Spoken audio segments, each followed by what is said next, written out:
Well, it was sort of quite an amorphous process, really. I mean, obviously Simon Merton came up with the design. It's supposed to be a mishmash of various different styles from the Romans, the Vikings, and obviously Midwestern, like 1800s, I think, like a Mississippi paddle steam. It's got sort of Japanese and Chinese sort of junk sails on it. Bits and pieces. So essentially, the main design from Simon's, and then elaborated on, added extra little details, and it was the whole front of the ship was built for real. So that was matched bolt for bolt, plank for plank, to the actual set piece that's used in the film. There was very accurate plans drawn up at the front of the boat. The first sort of 30, 40 feet were built for real. So all the big battle sequences, the sword fighting happens on that. So essentially we took those building plans and extrapolated to the back based on Simon's design. I think when you read the book, I think that the cliff walls are supposed to be between 15 and 20,000 feet.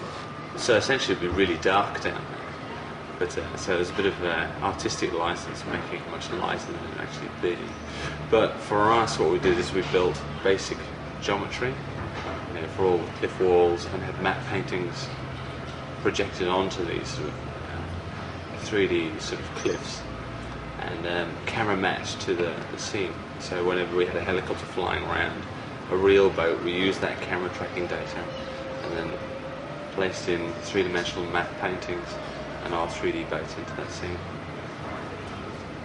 When I was brought onto the project, it was really, they wanted to actually build a large model and then shoot it in the water, but essentially what that gives you is a really bad scale Jason and the Argonauts sort of feel. You can't really scale water, and that was one of the biggest issues, was to try and get water plates at the right scale and then somehow plonk a boat in there. Now if we'd gone down the track of using a model, we would have to use motion control and match that to the actual water plate, which would have been a nightmare.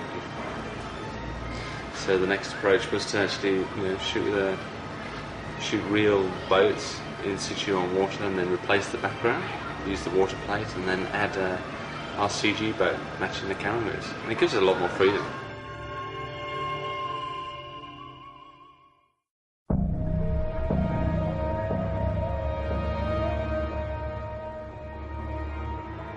It was interesting because Simon had he had obviously designed the ball or the wound sack itself, and he had, I think, pictures of either frog spawn or I think it was bubbles in ice, and that's where it sort of started. That was the genesis of it, really. There was a lot of discussion about how we were going to do it. It was incredibly difficult. Originally it was going to be shot underwater with an actor underwater, but that had sort of very sort of difficult complications. Obviously you had to have an actor that was comfortable with being underwater, and it was going to be at least 20 feet down underwater as well, so it has got very dangerous and very slow to shoot. So in the end we decided to go for a dry for wet look, and essentially shoot guy on stage in a ball, and add sort of water particles and bubbles and all those things to the actual shots and make it look like it's wet. And it does work.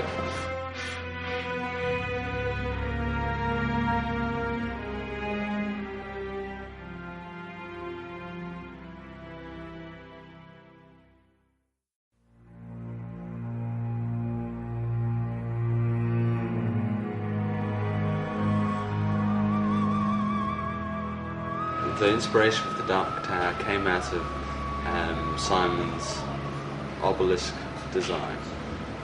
Essentially, I sat there while we were in the art department and made up a mock-up of the actual obelisk in 3D. And I was sat there mucking around, and I just flipped it upside down, and it looks really interesting. Taking that design and sort of scaling it up and playing with the sort of scale of it. So it looks like it's the same sort of species that designed both. Yeah, and that's where it really came from. It was really extrapolating the one design and applying it to a building, really. The inside chamber was definitely an afterthought. Essentially, the show had been shot cut together, and when it was found that they needed to have a place where they could actually see the mysterious strangers. So it was the idea came up that it was sort of a courtroom. These characters were all discussing the experiment that was in progress. So the design came out of that. It was sort of taking the outside tower and applying in that to an interior that looked like it was part of the same building, and making it look like a law court, with a mysterious stranger that was conducting the experiment in the centre, and being, I guess, interrogated in a way. Because the entire thing had been wrapped, we went for a virtual set. We shot a character in his suit, and that entire environment was generated.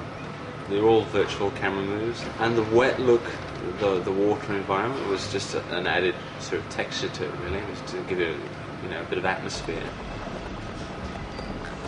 Definitely, when I first read the script, the most exciting thing for me was just this wild environment that needs to be explored, really, and I feel that we've only really sort of touched on it.